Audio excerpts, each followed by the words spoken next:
Good morning, everybody, and welcome to my bariatric journey. My name is Miranda.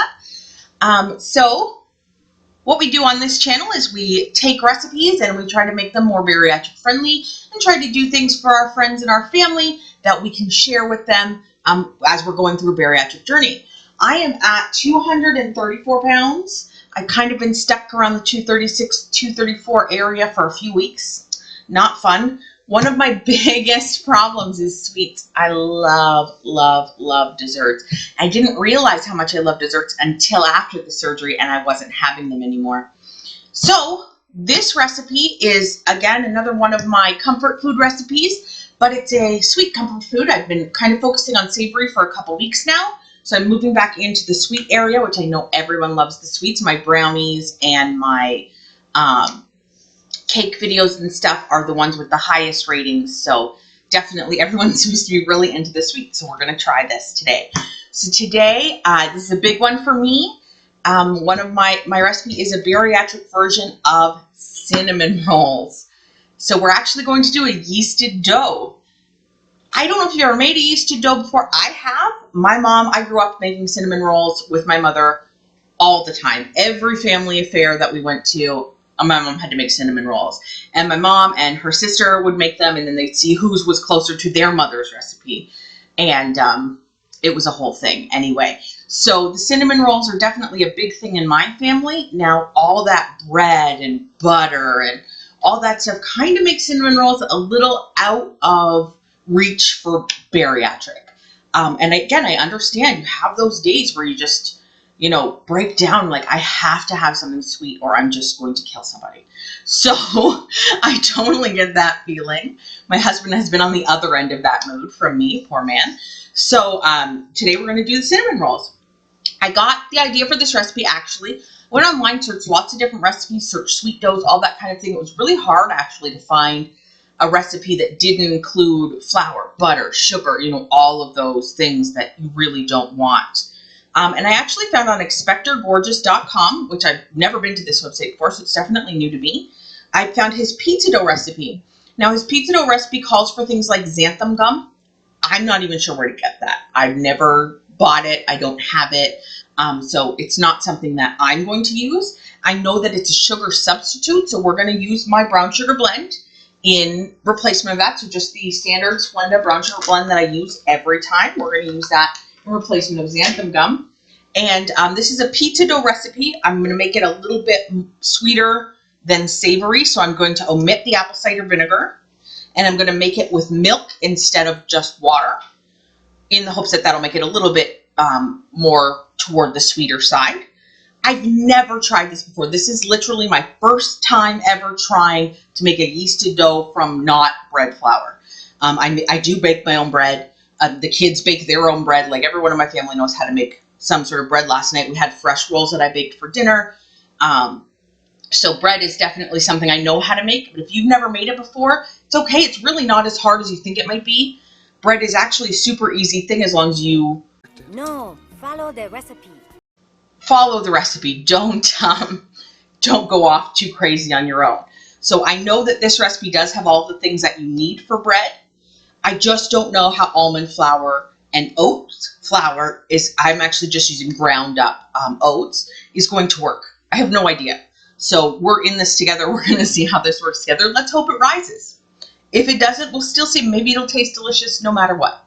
We'll definitely see how that goes. So let's go ahead and get started. The first thing we're going to do is we're just going to activate our yeast. So I have a 1/4 cup of warm water. To this, I'm going to add a 1/4 cup of powdered milk. So I have, this is skim powdered milk, 1/4 cup. I'm just adding it to that. And to that, we're going to add 1 tablespoon of yeast. So I do have some Fleischmann's yeast, same stuff I use all the time. So we're just going to add 1 tablespoon of that. And there we go. So we're going to get a little tiny whisk here. Well, the smallest whisk I can find. I have, of course, a huge one right here. My little one isn't here. That's okay, though. We'll just go for a fork. No big deal. And we're just going to whisk all this together. You might notice it's not all coming together at first. You'll get some chunkies. That's just the powdered milk. Powdered milk doesn't always mix very well to make milk. The kind I bought actually isn't even the quick mix kind, so it's actually quite hard for it to incorporate. It has to sit in the water for a while and hydrate, which is another reason we're just going to leave this. So see all that powdered milk that came off my fork onto my fork there, but that's okay. We're just going to add that back in. Oops, we're not, because I'm not good at this apparently. And we're going to have that all hydrate back up. So I'm just going to leave this with the fork in it off to the side to activate our yeast and warm up and hydrate those milk crystals. And when we come back, we should have a more cohesive, we should be able to mix it into a more cohesive mixture. So that's our yeast mix there. Oh, that's right. To this mix, we're going to add our sugar substitute. So instead of xanthan gum, we're going with my brown sugar substitute from Splenda, which is what I always use. I need 1 1/4 teaspoons of that. Now, as I said, I've never done this before, so I have no idea how this is going to work. What the xanthan gum maybe was supposed to do something special. I hope not. But, you know, you gotta experiment sometimes. I'm not a chef. I've never taken any kind of food physics or the chemistry of food or anything like that, so.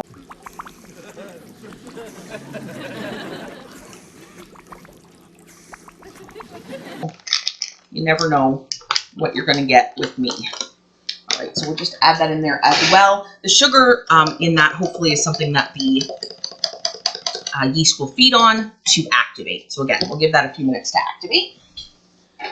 This is an enriched yeasted dough. Enriched just means it has things like eggs in it, milk in it, and sugar in it. So that adds more nutrition to it. So that's why it's going to be a little bit stranger than you're used to.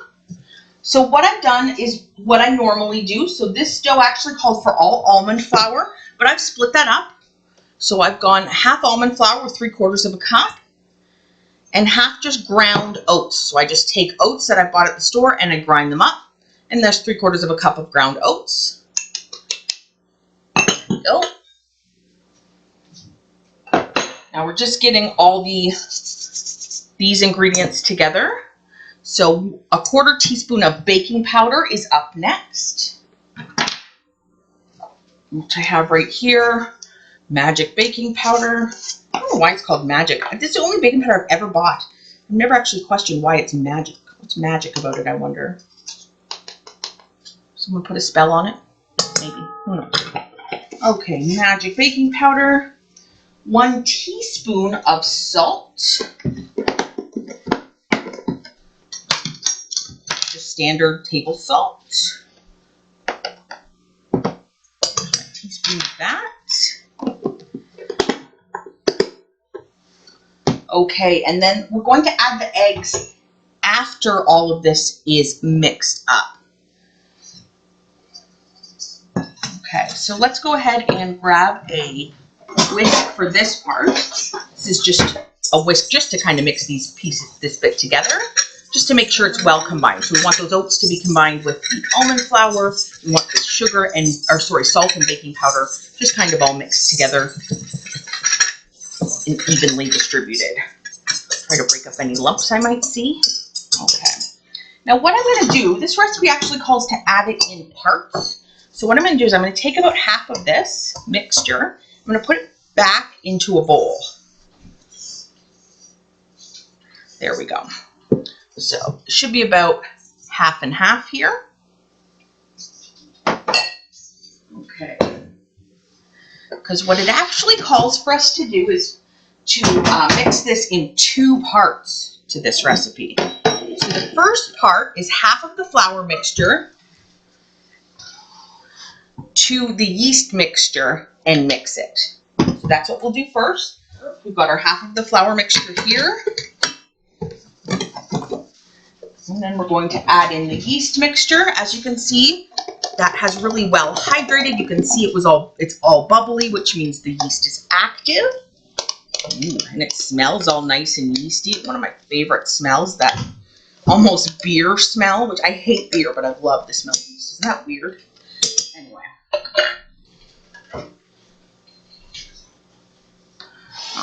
Sorry, just want to make sure that's centered so y'all can see it. Okay, so that's half of the wet mixture, half of the dry mixture, and all of the wet mixture together. And we're just going to mix that for a minute on low, just to kind of let that combine. So that's nicely mixed in there. Now we'll mix the rest of it in. So we've got some of the flour incorporated with the yeast mixture there.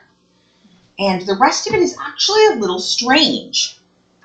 So it actually calls for eggs, but 2 egg whites and 1 whole egg.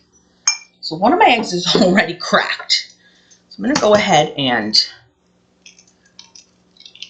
just put that one in, the cracked one. Try not to get any shell in there. Good, I didn't. Now these ones I'm just going to try and separate here. So how I always separate is like this. You can do it with clean hands as well. Oh, a little bit of the yolk got in there. That's okay because this recipe does call for some yolk from one of the eggs, so that's not too bad in this case. But if you were doing that and you were just looking for egg whites, like for a meringue or something, that would have been a very bad thing. So, sorry guys. Luckily, this does have a little bit of yolk in the recipe, so that's what we'll do. Some people just do it like this with their clean hands. My hands are clean. So there, my clean hands, now I just have the yolk, and that can go there. All right, so that's all the pieces I'm going to throw out. And here is the rest of that flour mixture that I set aside. There you go. That's all the wet mixture now. And all of the dry is together. So we're going to go ahead and mix this. So I'm just going to put it on low at first. And we're just going to mix it until it comes together and looks like a dough. Oh, I said low. Do not listen. Okay. Hey everyone. So as you can see here, it's not quite all mixing together. So I'm just going to go ahead and scrape down the sides. Sometimes you got to do that, especially with the stand mixer.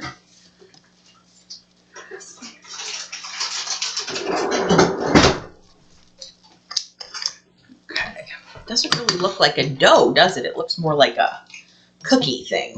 Let's take a look and see what we can do with this. Okay. Mop that up, stir it some more. Okay, so I did change this recipe a little bit, but as you can see here from the original video, the original blog post. So as you can see here from the original blog post, it does look like a dough. Now mine looks more like a soup.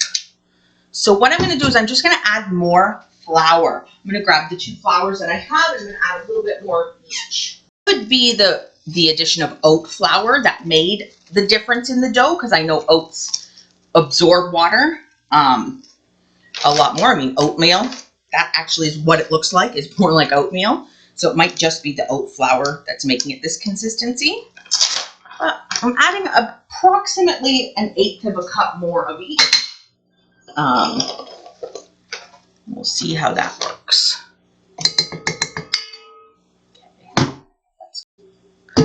Make sure to let me know in the comments below what you think the problem is here, but it's definitely not quite a dough yet. Oops, I didn't even lock that last time. So I'm going to add even more of this.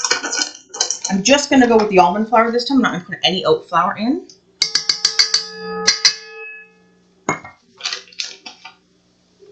Let's go with that. Another 1/4 cup. Okay, so from here, what I'm just going to do is I'm going to try it like this. When I see pictures of it on the website that it originally came from, I don't actually see any pictures of that person kneading the dough or touching it with their hands. In fact, they say to only use a stand mixer for this, not to try and knead it with your hands. So that makes sense if this is how loose it's going to be. And this looks more the consistency of what they had on that.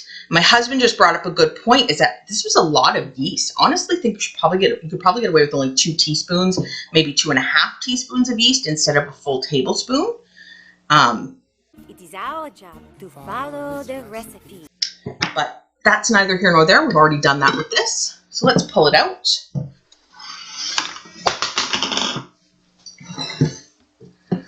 So what I'm going to do,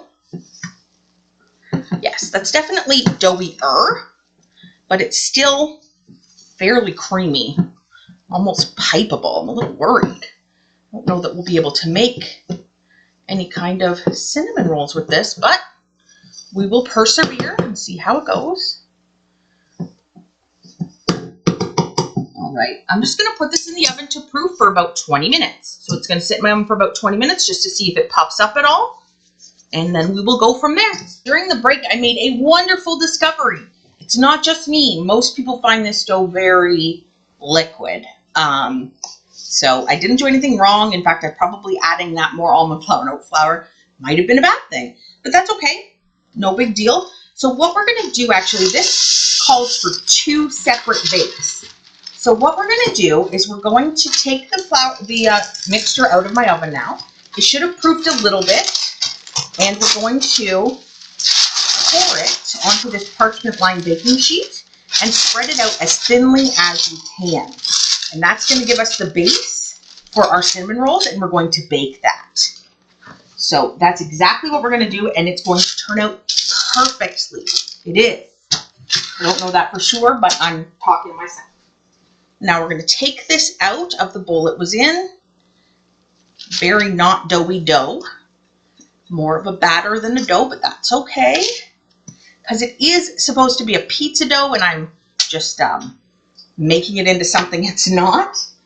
That's the problem. So it's all me. It has nothing to do with the recipe, which I assumed was the way it is, because that's always the way it is.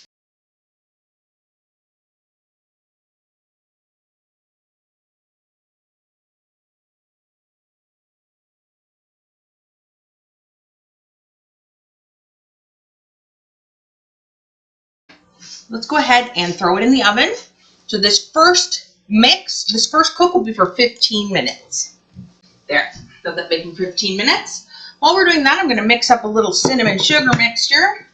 So what we're actually going to do with this cinnamon rolls, you're going to think I'm absolutely insane, guys. We're going to go with applesauce instead of butter, which is why I'm calling them cinnamon apple rolls. Not apple cinnamon rolls, because there's not a lot of apple in it. Just, we're going to spread this on instead of butter, and then sprinkle it with the cinnamon and brown sugar mix. Brown sugar blend mix. You know what I mean. So I'm just going to make up a little bowl of this.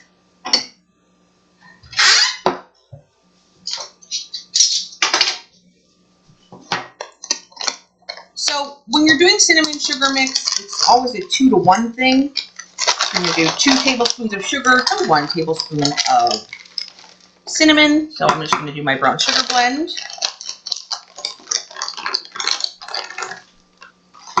2 tablespoons of brown sugar blend. And 1 tablespoon of ground cinnamon.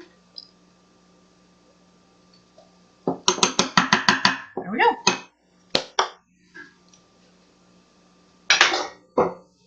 Mix that with a fork. Make it look as nice as possible. There is sugar in brown sugar mix, so don't get me wrong. You shouldn't ever use a lot of it in your recipes. But the brown sugar blend that I use has 50% less sugar than actual brown sugar, so it's cutting it down. We're still using it sparingly, but we're not cutting out sugar completely because, frankly, I don't think I'd survive. Kind of looks like coffee grounds. It's definitely a texture difference from just sugar and cinnamon, which is what I normally use. So there we go. All mixed together.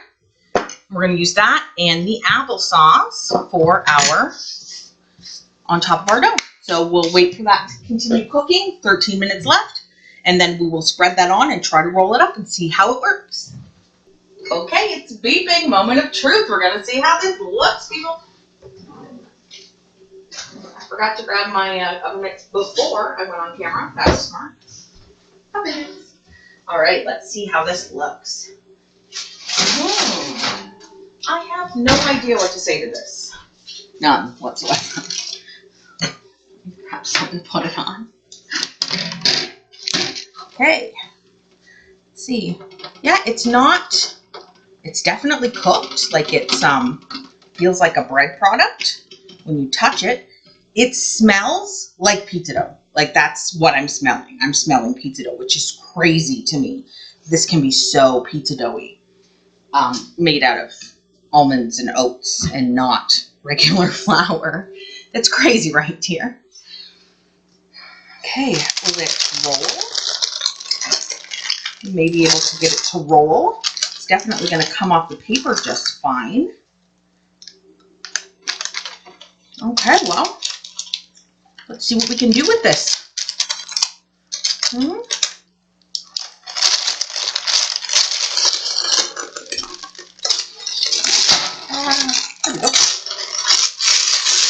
Much easier than I thought it was going to be. Sorry if that's not in the shot. So what I'm going to do is I'm going to flip this back over the other way so that the ugly side is inside and not outside. It does have, because I did roll it so thin, it does have some very thin bits to it that are just kind of flaking off. I'm just trying to remove most of those before I do my cinnamon sugaring. So let's see how this works. It's very warm. I might want to let it cool for about 5 minutes. So let's do that, guys. Let's let this cool for about 5 minutes before we try our cinnamon sugaring and our rolling. I have an idea. My thought is I'm going to try, while this is still a little warm, I'm going to try rolling this up in, you know, like you do with cakes, right? You roll them up while they're still warm so they keep that kind of circular thing. So we're going to try that as well. Again, as I said before, this is all new to me, as new as it is to you.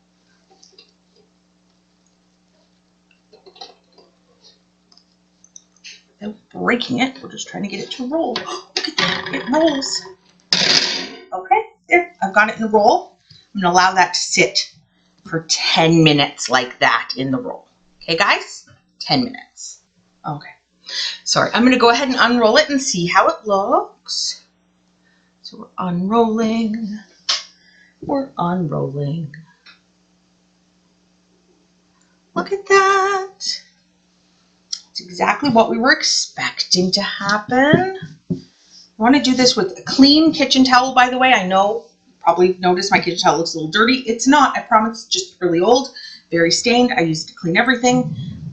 It's just how it goes in this house. We keep everything until it falls apart. So I'm going to use about a half a cup of the applesauce as my sauce. So you can just think of this as like saucing a pizza.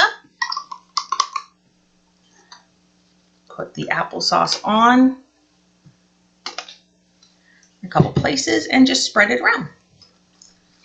And we're using this just instead of your butter as your cinnamon sticking agent, the glue that sticks the cinnamon to the cinnamon rolls. Cinnamon? Wow, I learned how to talk yesterday. Cinnamon rolls.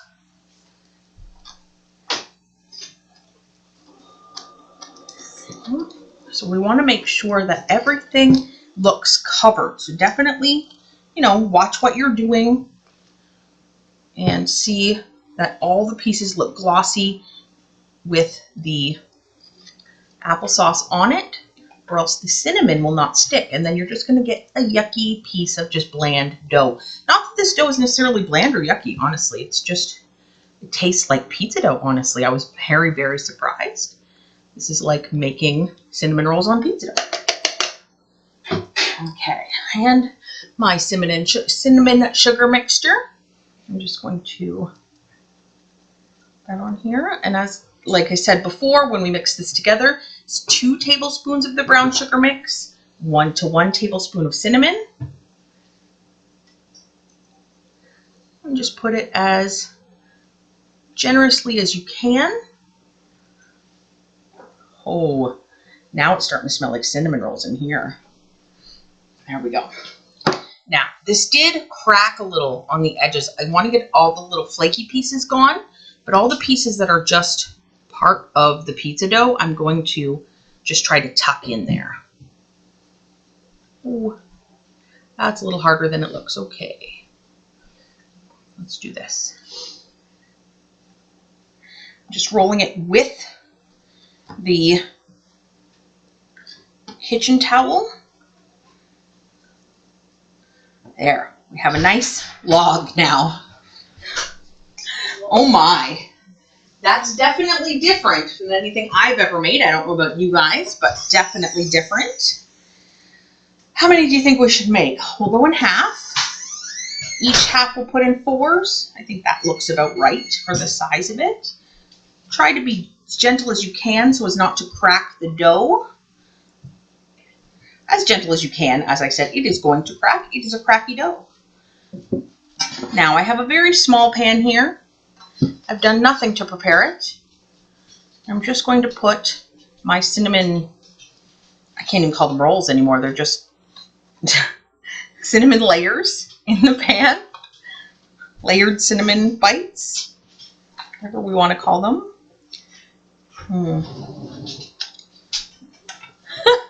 They're falling apart.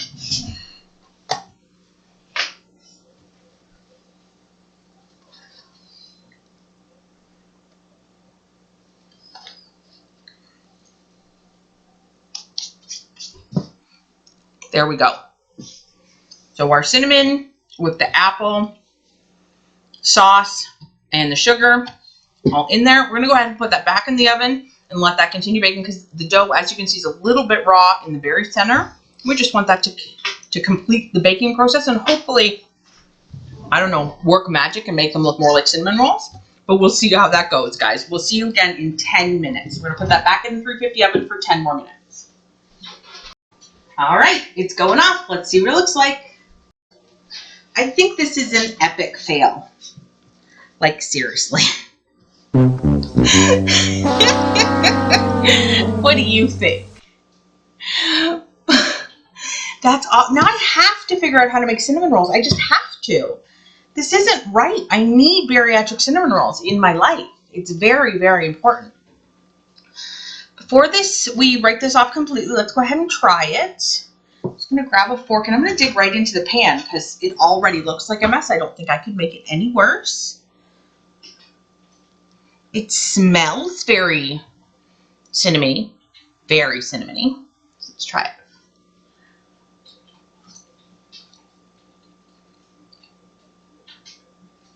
Oh my. Ooh. That's interesting. I'm not going to say tasty. It's where we put the applesauce. Oh God. I've never failed before. This isn't fair. I'm not supposed to fail on this channel. Everything's supposed to turn out perfect and lovely and gorgeous and delicious. Isn't that the point? But where we've added the applesauce to the dough, all it's done is make the dough really soggy. I feel like even if we had to put butter or pizza sauce on it, it would have done the same thing. It just made the dough taste very, very soggy. And I mean, the cinnamon and sugar and apples all work well together, but the soggy dough leaves like a horrible texture. And the dough itself is actually very savory. It's very much a pizza dough. It's not at all good for this application. I should have stuck with pizza. Yeah, so that's the recipe. I have to figure out bariatric cinnamon rolls. I have to do this. This has to be a thing. If you guys have seen any recipes online that maybe I haven't noticed, give me a call in the description below. Put on Instagram, Facebook, anywhere you can. Tag me in recipes. Let me know what you think I did wrong, what you think I could do to make this better, to completely overhaul this. I really, really want bariatric cinnamon rolls. So if you guys could let me know, that would be great. I'm so sorry about this, guys. That is totally my first fail. Let me know in the comments below what you think. If you feel like trying this recipe for yourself, I am going to leave all the ingredients like I always do in my blog post. So you can go ahead and play with it as much as you want. But this definitely isn't at all what it should be as far as I'm concerned. So yeah, just let me know in the description or in the comment box below. Leave your comments, everything. Like, subscribe, turn on all notifications, and keep up with my channel. I will make bariatric cinnamon rolls. I will. You'll see it in another episode later. This is definitely 100% a fail. Thanks so much for joining me, guys, and I'll see you again next time. Bye.